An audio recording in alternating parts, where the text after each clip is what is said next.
Hi കൂട്ടുകാരെ, പുതിയൊരു വീഡിയോയിലേക്ക് എല്ലാവർക്കും സ്വാഗതം. അങ്ങനെ അരവിന്ദന് അഹങ്കാരം മൂത്തിരിക്കുകയാണ് കേട്ടോ. അഹങ്കാരം എന്ന് പറഞ്ഞാൽ പോരാ, അരവിന്ദനാണെങ്കിലോ ശ്രേയ ഒരു ചീഫ് എഞ്ചിനീയർ ആയതുകൊണ്ട് തന്നെ ആ ഗവൺമെൻറ് ജോലിയുടെ ആ ഒരു പദവി എനിക്ക് കിട്ടുന്നുണ്ടരാ എന്നുള്ള ആ ഒരു ഇതൊക്കെ ആകാശിനോട് കാണിച്ചു തുടങ്ങുന്നു കേട്ടോ. അപ്പോൾ ആകാശിനാണെങ്കിൽ എന്ത് പറയാം, എത്രയായാലും ആ ചീഫ് എഞ്ചിനീയറുടെ ആ ഒരു അവളുടെ ഇവനെ വേണ്ടാത്തത് മനസ്സിലാക്കുന്നില്ലല്ലോ എന്നുള്ള ആ ഒരു ഇതോടുകൂടി നിൽക്കുമ്പോൾ, എടാ എൻ്റെ ഭാര്യ കാരണം എനിക്ക് പോലീസ് ജീപ്പിലാടാ എനിക്ക് യാത്ര, എന്നെ പോലീസുകാരെ അവിടെ കൊണ്ടാക്കൂടാ, എന്നെ ഇവിടെ കൊടുന്നിട്ടു എന്നല്ലാതെ എന്നെ ആരും ഒന്നും ചെയ്തില്ല, എൻ്റെ കിടത്തം അതുപോലെ ചായ എനിക്ക് കാര്യങ്ങളൊക്കെ കിട്ടിയെന്ന് പറഞ്ഞിട്ടാണ് കേട്ടോ പോലീസ് ജീപ്പിൽ കയറുന്നത്.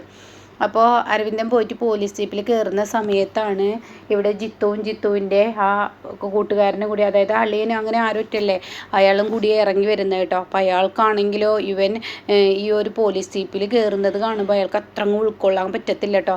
അയാൾക്ക് ദേഷ്യം പിടിക്കുകയാണ്. അപ്പോൾ അയാൾ പറയണേ, ജിത്തു ഇങ്ങനെയൊന്നും വിട്ടാൽ പോരാ, അവൻ്റെ അഹങ്കാരം കണ്ടില്ല, അവനിപ്പോൾ ആ പോലീസ് ജീപ്പിലാണ് കയറിപ്പോകുന്നത്, അതിന് ഒത്താശ ചെയ്ത് കൊടുക്കുന്ന ഇവിടുത്തെ പോലീസ് ഏമാനെയും അതുപോലെ തന്നെ അവനെയും ഒന്ന് കൊടുക്കണ്ട, അങ്ങനെ വിട്ടാൽ മതിയാവോ എന്ന് ചോദിക്കുമ്പോൾ, ഇതെങ്ങ് വന്നേ, എനിക്ക് അല്ലെങ്കിൽ തന്നെ തലക്ക് ഭ്രാന്ത് പിടിക്കണം, അവൻ്റെ ഓരോ കാട്ടിൽ കാണുമ്പോൾ തന്നെ ഇങ്ങ് വന്നേന്ന് പറഞ്ഞിട്ട് ജിത്ത് വിളിച്ചു കൊണ്ടുപോവാണ്.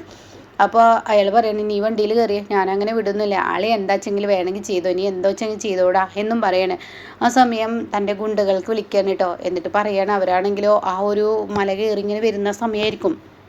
അപ്പോൾ അവരോട് പറയുന്നുണ്ട്, ഇത് ഞാനാടാ, അതെ ഞാൻ നിനക്ക് ഇപ്പോൾ ഒരു വണ്ടിയുടെ നമ്പർ പറഞ്ഞു തരാം, ആ വണ്ടിയുടെ നമ്പറിൽ വരുന്ന ഒരാളുണ്ട്, പോലീസ് വണ്ടിയാണ് എങ്കിലും കൂടി അയാളുണ്ട്, അയാളെ പിടിച്ചിട്ട് നീ നല്ല തലങ്ങും വിലങ്ങും അടിക്കണം, കയ്യും കാലൊക്കെ മുറിക്കണം, ജിത്തുവിന് കിട്ടിയതുപോലെ. അപ്പോൾ ജിത്തു പറയുന്നുണ്ട്, എന്തോ ആയിക്കോ എന്നിങ്ങനെ പറയുന്നുണ്ട് കേട്ടോ. ഇതേ സമയം ഗുണ്ടകൾക്ക് ആ വണ്ടി നമ്പറൊക്കെ പറഞ്ഞു കൊടുക്കണം കേട്ടോ. ഈ സമയം ആകാശിനാണെങ്കിലോ ചാരു വിളിക്കാണ്. അപ്പോൾ ചാരുവിനോട് പറയാം, ഞാനതൊക്കെ വന്നിട്ട് പറയാം, ഞാൻ അങ്ങോട്ട് തിരിക്കുക എന്ന് പറയുന്നുണ്ട്. അങ്ങനെ ഈ സമയമാണെങ്കിൽ ഷേയ വലിയ സന്തോഷത്തിലാണ്. ഷേയക്ക് പറയാൻ വാക്കുകളില്ല, അന്നത്തെ രാത്രിയും കഴിഞ്ഞു പോയല്ലോ. അപ്പോൾ ആ ഒരു രാത്രി കഴിഞ്ഞതിൻ്റെ സന്തോഷം ഷേയിലുണ്ട് കേട്ടോ. ഷേനെ ഇടയ്ക്ക് കാണിക്കുന്നുണ്ട്.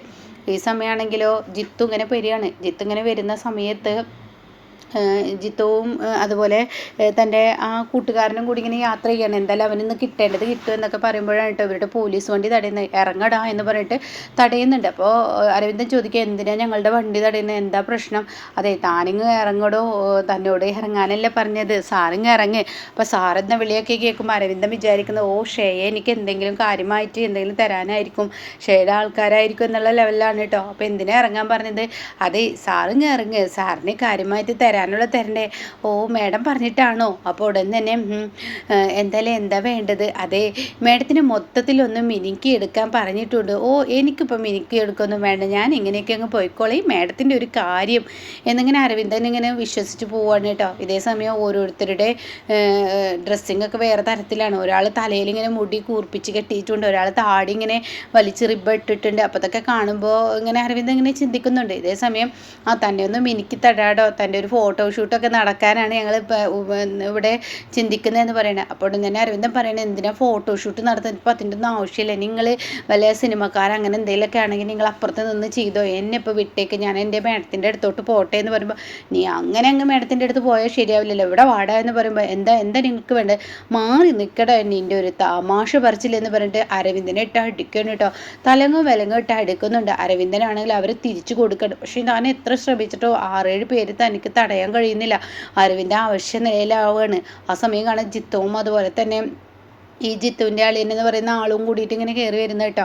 അപ്പോൾ ഇവിടെ കണ്ടോ, ഞാനാക്കിയ ഗുണ്ടകൾ കണ്ട് അവനെ ഇടിക്കുന്നത്. അപ്പോൾ ജിത്തു പറയണേ, എനിക്കിത് കാണാൻ താല്പര്യമൊന്നുമില്ല, നമുക്ക് നമ്മുടെ വീട്ടിലോട്ട് പോകാനോ, ഇടിക്കുക തടിക്കുക കൊല്ലുക എന്താ ചെയ്തോട്ടെ, അവനൊരു പൊട്ടനാണ്, ഭാര്യയെ തൂങ്ങി നടക്കുന്ന ഒരു പൊട്ട, അതുകൊണ്ട് നമുക്ക് നമ്മുടെ പണി നോക്കി പോവാം എന്ന് പറഞ്ഞിട്ട് അവനോട് പറയുകയാണ്. അപ്പോൾ ശരി, വണ്ടി തിരികെ എടുക്കുകയാണ് കേട്ടോ. അങ്ങനെ അവർ പോയി. ഏതാനും നിമിഷങ്ങൾക്ക് ശേഷം കാണാം ആകാശ് ആ വഴി വരുന്നത്. ആകാശ് കാണുന്ന കാഴ്ച തൻ്റെ ഏട്ടനെ ഗുണ്ടകൾ ഇട്ടടിക്കുന്ന കേട്ടോ. ആകാശിൻ്റെ ഉള്ളു പൊള്ളുന്നു. ആകാശ് വണ്ടി നിർത്തുന്നു. ഏട്ടോ എന്ന് പറഞ്ഞങ്ങ് വിളിക്കുകയാണ്. അപ്പോൾ അരവിന്ദനാണ്, ഓ നാടകം തുടങ്ങി എന്നിങ്ങനെ ചിന്തിക്കുന്നുണ്ട്. അപ്പോൾ മേഡമല്ലാന്ന് അപ്പോഴാണ് അരവിന്ദൻ മനസ്സിലാക്കുന്നത്. അങ്ങനെ അരവിന്ദനെ രക്ഷിക്കാനായിട്ട് ആകാശ് വന്ന് ഓടിക്കൊണ്ട് തലങ്ങും വിലങ്ങും ഇട്ട് അടിക്കുകയാണ് കേട്ടോ. ഇതേ സമയം അരവിന്ദനെ അങ്ങ് മാറി നിൽക്കണം. എന്നിട്ട് അരവിന്ദൻ അവനിപ്പോൾ അടിച്ച് എല്ലാവരും പരത്തി ഇട്ടടിച്ച് അവൻ ഇവിടുന്ന് ഓടിച്ചിട്ട് കഴിഞ്ഞ് അവൻ എന്നോട് വന്നിട്ട് പറയും, ഓ ഏട്ടന് എന്തെങ്കിലും പറ്റിയോ? ഒന്നും പറ്റിയില്ലല്ലോ, ഏട്ടന് കുഴപ്പമൊന്നുമില്ലല്ലോ, ഏട്ടനൊന്നും പറ്റിയില്ലല്ലോ ഏട്ടാ, ഏട്ടനെ കുറിച്ച് ഓർത്ത് ഞാനാകെ പേടിച്ചു പോയി ഏട്ടാ എന്നുള്ള വാക്കുകളൊക്കെ അവൻ പറയും. അവനാക്കിയ ആളായിരിക്കും ആ പുടവക്കാരി പറഞ്ഞതിന് പ്രകാരം എന്നെ കൊല്ലാൻ ആളാക്കിയിട്ട് അവനിപ്പോൾ അഭിനയിപ്പം നടത്തും എന്നൊക്കെയാണ് അരവിന്ദൻ ചിന്തിക്കുന്നത്. അപ്പോഴും ജിത്തുവിൻ്റെ ആൾക്കാരാണെന്ന് അരവിന്ദന് ഓടിയിട്ടില്ല കേട്ടോ. അങ്ങനെ ആകാശ് അവരൊക്കെ അടിച്ച് വരുവമാക്കി അവരൊക്കെ ഓടിച്ച് വിടുകയാണ്. അപ്പോൾ അരവിന്ദൻ എന്നോട് പറയണേ, ഇതാരാണ് എൻ്റെ ഏട്ടനെ അടിച്ചത്? മതിയുടെ നീൻ്റെ ഡയലോഗ്. നീയും നിൻ്റെ ഭാര്യയും കൂടി എന്നെ അടിക്കാനും എന്നെ പോലീസ് സ്റ്റേഷനിൽ ഇടാനും ആളാക്കിയിട്ട് നീ സംസാരിക്കണ്ട. എന്നല്ല എൻ്റെ മേഡം എവിടെ ഇരിക്കുന്ന ഏത് തലപ്പത്തിരിക്കുന്ന അറിയില്ലേ? ആ മേഡം വിചാരിച്ച് നിങ്ങളെയൊക്കെ കാറ്റിൽ പറത്താൻ കഴിയുമെന്നൊക്കെ അരവിന്ദൻ പറയണേ. അത് കേട്ടോടെ തന്നെ പൊട്ട, നീ എത്ര പഠിച്ചാലും നിനക്ക് മനസ്സിലാവില്ല. കാരണം എന്താണെന്നറിയോ? നീ പൊട്ടനാണ്, നിനക്ക് ബുദ്ധിയില്ല. നീ ഷേയുടെ യഥാർത്ഥ മുഖം നീ ഇന്നല്ലെങ്കിൽ നാളെ അറിയും. ഞാനൊരു കാര്യം പറയാണ്, ഇപ്പോൾ അവൾ പോലീസ് സ്റ്റേഷനിൽ എന്നെ കൊടുന്നിട്ടതും അവളുടെ അതായത് ഫസ്റ്റ് നൈറ്റ്, നിങ്ങളുടെ ഫസ്റ്റ് നൈറ്റ് ഇന്നലെ നടക്കേണ്ടായിരുന്നല്ലോ, അതിനും അവളൊരു കാരണം കണ്ടെത്തിയ. ഇത് കേൾക്കുന്ന അരവിന്ദൻ്റെ ചെവിയിൽ ഈ വാക്ക് കിടന്നിട്ട് ഇങ്ങനെ അലയടിക്കുകയാണ്. എന്താ നീ പറഞ്ഞത്? അതെ, നിൻ്റെ ഭാര്യ നിന്നെ കബളിപ്പിക്കുകയാണ്. മനഃപൂർവ്വം ജിത്തുവുമായി ഒരു വഴക്കുണ്ടാക്കി മനഃപൂർവ്വം നിന്നെ പോലീസ് സ്റ്റേഷനിൽ കൊണ്ടേ ഇട്ടതാടാ.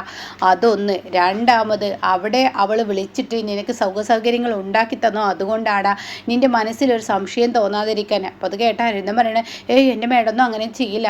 നീ നീ ഇനി അവളിൽ നിന്ന് കിട്ടുമ്പോൾ പഠിച്ചോളൂ. നിന്നെ രക്ഷിക്കാൻ വേണ്ടിയാണ് നിൻ്റെ കൂടെ ഞാൻ അങ്ങോട്ടേക്ക് വന്നത്. പക്ഷേ നീ ഒരിക്കലും ശരിയാവില്ല, വാദി പ്രതിയാവുകയാണല്ലോ. അതുകൊണ്ട് ഞങ്ങളുടെ പണി നോക്കി പോവാന്ന് പറഞ്ഞിട്ട് ആകാശം അവിടെ നിന്ന് പോവാണ് കേട്ടോ. അപ്പോൾ ഉടൻ തന്നെ അരവിന്ദോ അവൻ എന്നോട് കള്ളം പറയാണ് എൻ്റെ ഭാര്യയെക്കുറിച്ച്. എൻ്റെ ഭാര്യ കാരണം എനിക്ക് എത്ര വലിയ പദവിയൊക്കെയാണ് കിട്ടിയത്, എന്ത് വിലയും നിലയാണ് ആളുകൾ തരുന്നത് എന്നൊക്കെ പറഞ്ഞിട്ട് എവിടെ പോലീസേമാൻ എന്നൊക്കെ പറഞ്ഞിട്ട് പോലീസേമാനോട് വണ്ടി എടുക്കാൻ പറയാൻ കേട്ടോ. അങ്ങനെ അരവിന്ദനെ അപ്പോഴും ഓടിയിട്ടില്ല. അങ്ങനെ അരവിന്ദൻ റെസ്റ്റോറൻറ്റിലോട്ട് ചെല്ലാണ്. ഇതേ സമയം ജിത്തു റൂമിലോട്ട് എത്തിയിട്ടുണ്ടാവും കേട്ടോ. അപ്പോഴേക്കും അഭിരാമിക്ക് മുഖം കയറിയിട്ടുണ്ടാവും. അഭിരാമി പറയണേ, അല്ലെങ്കിൽ ഇയാൾ ഒരിക്കലും ശരിയാവില്ല, ഇയാൾ ഇങ്ങനെ തന്നെ എന്ന് പറഞ്ഞിട്ട് അവർ കൂടുതൽ പിണക്കത്തിലോട്ട് പോവാണ് കേട്ടോ. പക്ഷെ അത് മുതലെടുക്കാനായിരിക്കും ഈ വന്നിരിക്കുന്ന ആൾ കേട്ടോ. അതിനി അതിനെക്കുറിച്ച് വരാനിരിക്കുന്നേ ഉള്ളൂ. എന്നാൽ ഈ സമയം ഇപ്പുറത്താണെങ്കിലോ ആകാശ് റൂമിലെത്താണ്. അപ്പോൾ അക്കുച്ചേട്ടൻ എന്തായി? അരവിന്ദേട്ടനെ വിട്ടോ? അരവിന്ദനെയൊക്കെ വിട്ടു. അവന് അവിടെ സുഖസൗകര്യങ്ങളൊക്കെ അവൾ ചെയ്തു കൊടുത്തു. എന്നാൽ അവനാണെങ്കിലോ അവളുടെ പദവി വെച്ച് തനിക്ക് അവിടെ സുഖസൗകര്യം കിട്ടിയെന്നുള്ള അഹങ്കാരത്തിൽ അവന് നടക്കണം. അവൻ്റെ ഭാര്യ കാരനാണ് അവൻ ജയിലിൽ പോയത് എന്നുള്ള സത്യം അവൻ മനസ്സിലാക്കുന്നില്ല. അവൻ്റെ ഫസ്റ്റ് നൈറ്റ് കൊണവാക്കാൻ വേണ്ടി അവൾ കളിച്ച നാടകമെന്ന് അവൾ മനസ്സിലാക്കുന്നില്ല. അപ്പോൾ ഉടൻ തന്നെ ചാരു പറയാതെ മനസ്സിലാക്കും, മതി ചാരു, അവൻ്റെ കൂടെ ഇങ്ങനെ നടക്കില്ലേ, അവൻ ഒരിക്കലും പഠിക്കില്ല. അവന് ഒരിക്കലും ഇപ്പോൾ പെട്ടെന്നൊന്നും മനസ്സിലാക്കാൻ പോകുന്നില്ല. അവൻ മനസ്സിലാക്കുന്ന ഒരു ദിവസം എത്തും. അത് നമ്മൾ ഇടപെട്ടിട്ടാവേണ്ട. ഇനി അവൻ ഓട്ടോമാറ്റിക് പഠിച്ചോളും, ഇന്നല്ലെങ്കിൽ നാളെ അത് പഠിയും. അവൾ പഠിച്ച കളിയാണ്, അവൾക്ക് നിൽക്കാനും കക്കാനും ഒക്കെ അറിയാം. അതുകൊണ്ട് തന്നെ അവൾ അത് ദുരുപയോഗം ചെയ്തും കൊണ്ട് നടക്കുകയാണ്. ആ ജോലി ദുരുപയോഗം ചെയ്തു അവൾ ഓരോ ദിവസവും അരവിന്ദേട്ടനെ പറ്റിച്ചും കൊണ്ടിരിക്കുമ്പോൾ അവൻ കുഴിയിൽ വീണുമ്പോൾ അവൾ പഠിച്ചോളും എന്നൊക്കെ ഇങ്ങനെ ചാരുവിനോട് ആകാശ് പറയണം. ഈ സമയം അരവിന്ദനാണെങ്കിൽ റൂമിലെത്തിയപ്പോൾ അവിടെ ഇവിടെ ഇങ്ങനെ ഷേയുടെ അടുത്തോട്ട് വരികയാണ്. അപ്പോൾ ഷേയുടെ അടുത്തോട്ട് വന്നപ്പോൾ ഷേ ചോദിക്കുകയാണ്, ഷേ തന്നെ അമ്മയോട് ഇങ്ങനെ സംസാരിക്കണം, മോളെ ഇത് പ്രശ്നമാവില്ല, വേണ്ടാത്തതിന് എന്തിനാ എന്നൊക്കെ പറയുമ്പോഴാണ് അരവിന്ദൻ കയറി വരുന്നത്. അമ്മയുടെ മരുമകൻ വരുന്നുണ്ട്, എന്നാൽ ഞാൻ ഫോൺ വെക്കട്ടെ എന്ന് പറഞ്ഞിട്ട് ഫോൺ വെക്കുകയാണ് കേട്ടോ. അപ്പോൾ തന്നെ അരവിന്ദനോട് ചോദിക്കുകയാണ്, അരവിന്ദ എങ്ങനെയുണ്ട്? അത് പിന്നെ എൻ്റെ മേഡം എനിക്കുള്ളപ്പോൾ ഞാൻ എന്തിനു പേടിക്കേണ്ടത്? എൻ്റെ മേഡം എനിക്ക് വേണ്ട സുഖസൗകര്യങ്ങൾ അവിടെയൊക്കെ ഉണ്ടാക്കി തന്നില്ലേ? എന്നാലും എൻ്റെ മേഡം ഒരു ഗവൺമെൻറ് ജോലിക്കാരിയെ കല്യാണം കഴിക്കുമ്പോൾ ഇത്ര വലിയ സുഖസൗകര്യങ്ങൾ, ഇത്ര വലിയ നിലയും വിലയൊക്കെ എനിക്ക് കിട്ടുമെന്ന് ഞാൻ ഒരിക്കലും പ്രതീക്ഷിച്ചില്ല. ജിത്തുവിനെ പോലീസുകാർ സെല്ലിലിട്ട് അടിക്കുമ്പോൾ ഞാൻ അവിടുത്തെ സോഫയിൽ കിടന്ന് സുഖസുന്ദരമായി രാവിലെ എണീറ്റ് പാടെ ചായ കോഫി എന്തൊരു സുഖമായിരുന്നു. മേഡത്തിനെ കൊണ്ട് ഇത്രയും വലിയ കാര്യങ്ങൾ സാധിക്കുന്നുള്ള ഇപ്പോഴാണ് എനിക്ക് മനസ്സിലായത്. അപ്പോൾ ഈ സമയം ഉടനെ തന്നെ ഇങ്ങനെ മനസ്സിൽ ചിന്തിക്കണേ, ഇവനെ പോലെ ഒരു പൊട്ടനെ ഞാൻ കല്യാണം കഴിച്ചത് എൻ്റെ കഷ്ടകാലം എന്ന് പറയാനുണ്ടോ? കാരണം ഒരു പോലീസ് സ്റ്റേഷനിൽ കയറിയതും ജയിലിൽ കയറിയതും ഒന്നുമല്ല അവന് വിഷയം. അവന് ഞാൻ അവിടെ ഉണ്ടാക്കി കൊടുത്ത ഒരു ചായയോ ഒരു സോഫയോ ഒക്കെയാണ് അവന് വിഷയം. ഇവനെ പോലെ ഒരു കഴുതയെ ഞാൻ കല്യാണം കഴിച്ച എന്നെ വേണം പിടിച്ചടിക്കാൻ. എന്ത് ചെയ്യാൻ? പ്രതികാരമല്ല എൻ്റെ മുന്നിൽ, അത് തീർക്കണ്ടേ എന്ന് ഷേതനെ സ്വയം നിന്ന് പറയാൻ കേട്ടോ. അങ്ങനെ അരവിന്ദൻ പറയണേ, എനിക്ക് നല്ല ക്ഷീണമുണ്ട് മേഡം, ഞാൻ എന്തായാലും ഒന്ന് കിടന്നുറങ്ങട്ടെ. മേഡത്തിന് താങ്ക്സ് ഉണ്ട് കേട്ടോ, ഇത്രയും നല്ല പദവിയിൽ ഇരിക്കുന്നത് കൊണ്ടല്ലേ എനിക്ക് ഇങ്ങനെയൊക്കെ നിലയും വിലയൊക്കെ കിട്ടിയത് എന്ന് പറഞ്ഞിട്ട് അങ്ങനെയുള്ള ആ ഒരു ഭാവത്തിലാണ്. എന്തായാലും ഇനി അരവിന്ദൻ അറിയുകയാണ് തൻ്റെ മേഡം എന്ന് വിളിച്ചു ചേർക്കുന്നത് തന്നെ ഒരു പാവയാക്കി ഉപയോഗിക്കുകയാണ്, കീ കൊടുക്കുന്ന ഒരു പാവയാണെന്നുള്ള സത്യം ഇനി തിരിച്ചറിയാൻ പോവുകയാണ് കേട്ടോ.